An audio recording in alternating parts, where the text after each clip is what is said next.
En 7 ans, le nombre de personnes blessées ou tombées malades à cause de catastrophes climatiques a quadruplé en France. Chaque année, elles causent en moyenne 2 milliards d'euros de dégâts. Mais alors, comment agir pour une ville plus résiliente? À l'approche des municipales, on vous explique les défis à relever et les initiatives inspirantes de communes qui agissent. En France, les inondations se multiplient, les restrictions d'eau causées par les sécheresses s'allongent et les cyclones deviennent encore plus destructeurs. Les communes ont alors deux choix. Continuer à faire comme si de rien n'était. Elles seront alors touchées par des catastrophes encore plus dramatiques et meurtrières au fil du temps. Ou construire des villes plus résilientes pour protéger leur population. Le hic, c'est que les communes font face à un recul des aides de l'État pour réaliser ces adaptations.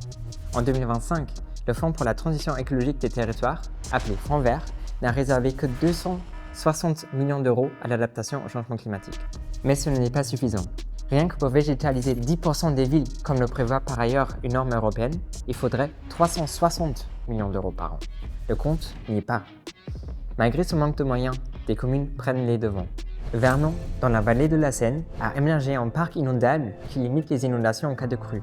Ce parc sert, le reste du temps, d'espace de sport et de loisirs pour les habitantes et habitants. Ponce, en Charente-Maritime, a créé une ferme communale qui fournit les cantines scolaires en fruits et légumes. La ferme récupère l'eau de pluie, la rendant plus résiliente aux sécheresses qui sont toujours plus graves. Bordeaux a végétalisé un square grâce au budget participatif. L'initiative, proposée par des voisins, répond ainsi aux besoins identifiés par les habitants et habitantes du quartier.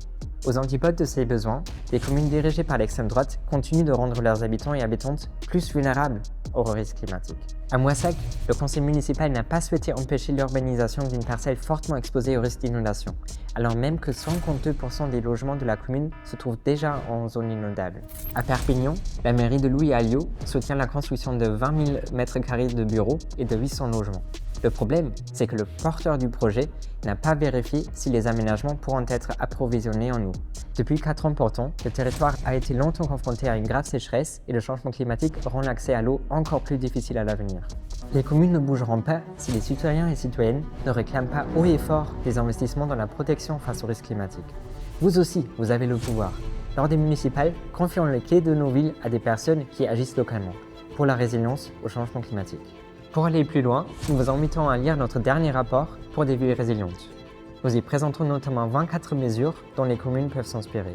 Ce rapport fait partie des 3 rapports autour des municipales qui vous donnent des clés de compréhension et d'action. Rejoignez-nous sur oxfamfrance.org.